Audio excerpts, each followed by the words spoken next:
Présidente, ministre, collègues, Monsieur le Premier ministre, comment pourrions-nous vous faire confiance alors que vous faites confiance à Emmanuel Macron? Ce jour est historique. Pour la première fois en Ve République, un gouvernement tombe à la suite d'un vote de confiance. Mais qu'on ne s'y trompe pas, ce n'est pas seulement vous, mais votre politique et le monde qu'elle défend qui doivent être défaits. Car, Monsieur le Premier ministre, vous n'êtes qu'un visage du sursis que le président a souhaité accorder à sa politique, le dernier visage d'une politique illégitime et obstinée. Incapable de susciter la moindre adhésion dans le pays, vous vous enferrez dans une succession de chantages mensongers. Il y a 2 ans, M. Attal menaçait la réforme des retraites ou la faillite. L'année dernière, c'était le budget ou la panne des cartes vitales. À présent, l'austérité ou la mise sous tutelle du FMI. Monsieur le Premier ministre, vous ne laisserez derrière vous que le risque d'une crise financière à force d'en agiter le spectre sur toutes les télévisions du pays. Pour vous, le futur n'existe pas car vous sentez bien que vous appartenez au passé. Impopulaire, minoritaire, détesté, le macronisme ne gouverne plus que par la peur. Vous étiez pourtant si sûr de vous. Jamais un pouvoir ne s'était donné autant de mal pour passer en force sa politique. 49.3 en série, combine constitutionnelle, brutale répression des mouvements sociaux, piétinement de l'opposition, dissolution du Parlement, déni du résultat des élections, reconduite des perdants au gouvernement. Tant d'efforts pour gouverner seul contre tous et vous voilà à déplorer un déficit que vous avez vous-même creusé. Votre numéro de prophète de pacotille n'amuse plus personne. Notre groupe parlementaire se félicite de n'avoir jamais adhéré à un seul de vos budgets qui nous ont conduits dans le mur. Nous ne partageons pas votre diagnostic et encore moins vos remèdes. Les spéculations hasardeuses du Mozart de la finance nous ont coûté 1000 milliards de dettes supplémentaires. Alors que les besoins en santé, en éducation, en services publics, en investissement dans la bifurcation écologique ont explosé, vous avez privé la puissance publique de recettes précieuses. Vous avez appauvri l'État et affaibli les services publics. Vous avez baissé l'impôt sur les sociétés, supprimé progressivement les impôts de production, supprimé l'impôt de solidarité sur la fortune, mis à sac le financement de la sécurité sociale et arrosé les transnationales de plus de 200 milliards d'aides publiques chaque année sans aucune contrepartie. Les drogués à la dépense publique portent un nom, le MEDEF, et vous gouvernez à ses côtés. Depuis 8 ans, vous avez fait du capitalisme financier le plus grand assisté de la République. Les 500 plus grands détenteurs de patrimoine de ce pays vous remercient. Ils ont doublé leur fortune en 8 ans. Et vous promettez les larmes et la sueur à tout le reste du pays. Quelle indignité! Hausse historique des défaillances des petites et moyennes entreprises. Fermeture d'usines, taux de chômage à la hausse, avalisation d'un accord humiliant avec les États-Unis. La fable des gestionnaires raisonnables autoproclamés a assez duré. Vous voilà à demander aux salariés de travailler 2 jours fériés gratuitement. Supprimer 2 jours fériés pour voler 4 milliards d'euros aux travailleurs, soit l'équivalent du montant de l'impôt de solidarité sur la fortune que vous avez supprimé. Voler 2 ans de vie avec la retraite à 64 ans ne vous a pas suffi.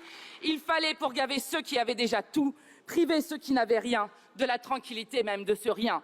Vous resterez dans l'histoire, comme cette oligarchie rapace qui ne supporte pas que les gens puissent profiter des petits bonheurs de la vie, consacrer du temps à soi, aux siens, aux autres, jardiner, pouvoir aller au restaurant ou en week-end, admirer la mer ou un ciel étoilé. Oui, aujourd'hui est un jour de soulagement pour des millions de Français. Soulagement que vous partiez, Monsieur le Premier ministre, après vos mensonges face au scandale Betaram qui a mis des générations d'enfants en danger. Soulagement de ne plus avoir comme ministre de l'Intérieur un homme qui parle comme Pétain de français de papier et qui hurle à bas le voile. Soulagement que vous emportiez dans votre chute votre projet de budget cruel et injuste qui visait à dépouiller le peuple de France. Car vous n'êtes pas seulement une imposture, mais un danger pour le pays. La violence de votre politique s'abat dès le berceau. Plus de 2000 enfants naissent, vivent et meurent dans la rue, aux côtés des 350 000 sans-abri du jamais vu depuis l'après-guerre. Notre taux de mortalité infantile est l'un des plus élevés d'Europe. La maladie du scorbut que l'on croyait enrayée depuis un siècle atteint aujourd'hui de jeunes enfants.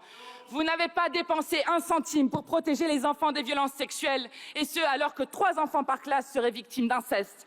Vous n'avez rien fait pour démarchandiser le secteur de la petite enfance. Pire, Madame Berger a copiné avec les lobbies des crèches privées. Rien non plus pour ces milliers d'enfants en situation de handicap privés de scolarisation à la rentrée, faute d'accompagnatrices. Le macronisme est une fabrique de maltraitance infantile, mais à vous suivre, ces enfants-là n'avaient qu'à hériter. C'est ce qu'Emmanuel Macron avait oublié de préciser. Avec vous, l'argent ne ruisselle qu'à la naissance, sur les bien-nés. Vous avez fait de la France une société de caste archaïque, où l'héritage concentre 60% du patrimoine national. Comme au XIXe siècle, les 10% des plus riches concentrent 80% des actifs financiers et professionnels. Mais comment vous en vouloir ? Vous en faites partie.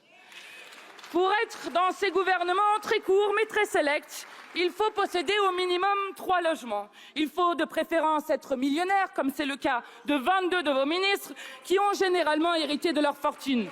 104 millions d'euros, c'est le patrimoine cumulé des ministres au pouvoir.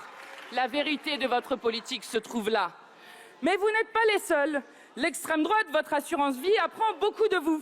La Le Penny, qui a refusé par 8 fois de voter la censure de votre gouvernement et qui a empêché la discussion de la destitution d'Emmanuel Macron, la Le Penny pactise désormais avec les grands patrons. Elle promet que son programme raciste maintiendra les fondamentaux d'Emmanuel Macron. Voilà que se dessine la ligne de partage dans les grands choix qu'auront à trancher notre pays. Celui que nous proposons est connu. Diplomatie non alignée au service de la paix. Relance de l'économie par la consommation populaire, justice fiscale, nouveaux droits, investissement dans la bifurcation et l'adaptation écologique, passage à la 6e République pour mettre un terme au pouvoir d'un seul au détriment de tous. En face du macronisme à l'extrême droite, tous s'accordent sur la destruction des conquêtes sociales, les politiques climaticides, le statu quo sur la 5e République, le tout sécuritaire et le consensus islamophobe. L'alliance entre Macronie et Le Penny contre le progrès social humain a trouvé sa synthèse au ministère de l'Intérieur. En 1 an, Bruno Retailleau aura trouvé plus de temps pour tweeter sur chaque député insoumis que pour réagir au meurtre par l'extrême droite d'Aboubacar Cissé, de Hichem Miraoui ou de Jamel Benjabala. Gesticulation introuvable quand il s'agit d'un défilé de néo-nazis, de l'agression par les fascistes du compagnon d'un député, d'une chasse aux personnes noires en Creuse ou encore des 70 féminicides perpétrés sous son mandat. La ruine que vous avez produite n'est pas uniquement économique, elle est aussi morale. À l'international, la voix de la France ne porte plus. France Diplomatie a laissé place à France Incantation. L'abominable génocide perpétré par l'armée israélienne à Gaza ne rencontre aucun obstacle du côté de la France, qui vient encore de livrer des dizaines de millions d'euros d'armes à un État dirigé par des criminels de guerre. Plus de 60 000 morts, dont un tiers d'enfants. 40 000 enfants blessés, dont la moitié est handicapée à vie, et toujours aucune sanction contre leurs bourreaux. Soyez humain si vous voulez être original. Plus personne ne l'est, disait le poète Max Jacob. Aujourd'hui, ce n'est pas seulement un gouvernement qu'il nous faut renverser, mais un monde fondé sur l'inhumanité, la brutalité sociale et l'absence de solidarité. Vos ricanements quand une femme atteinte du cancer vous reproche la loi du plomb. Votre morgue, vos calculs byzantins pour vous maintenir coûte que coûte. Les Français n'en peuvent plus. Monsieur le Premier ministre, personne ne doute que le président fera surgir 1000 avatars pour vous succéder. À messieurs Darmanin, Lecornu et tous ceux dont les appétits s'aiguisent à mesure que les places dans le radeau se libèrent, sachez que vous êtes les noms génériques d'une politique avec laquelle les Français veulent rompre. D'ailleurs, les génériques sont généralement moins chers que les originaux. Quant à vous, vous ne valez plus rien. Nous alertons solennellement. Tous ceux qui tenteront de sauver le soldat Macron tomberont avec lui. Les insoumis ne se vendront jamais pour une place dans des ministères. Monsieur le Premier ministre, vos passages en force ne passent plus. Ils atteignent leur apogée néocoloniale à l'encontre de nos concitoyens d'outre-mer. Le grand nombre s'est mis en mouvement. Rien ne l'arrêtera, ni le GIGN ou le RAID déployé en Guadeloupe, ni la CRS 8 envoyée en Martinique, ni encore l'armée en Kanaki, Nouvelle-Calédonie. Saccager les conditions de vie de ceux qui souffrent sans qu'ils opposent une résistance, c'est fini. Vous avez raison d'avoir peur. Le dégoût suscité par votre politique s'est donné rendez-vous le 10 septembre. Ce jour agit comme un formidable encouragement à l'action. Le mouvement aura obtenu une victoire avant même son commencement, la chute de votre gouvernement et la défaite de votre budget. À présent, il ne reste plus beaucoup d'options aux forcenés de l'Élysée. Le président ne souhaite pas changer de politique, alors il nous faudra changer de président. Ne lui en déplaise, en cette rentrée, la souveraineté populaire revient à la mode, le dégagisme aussi. Partez aujourd'hui, monsieur Bayrou. Emmanuel Macron vous suit de près. Le peuple s'impatiente. Il a tout un monde à inventer. Je vous remercie, Madame la Présidente Panot.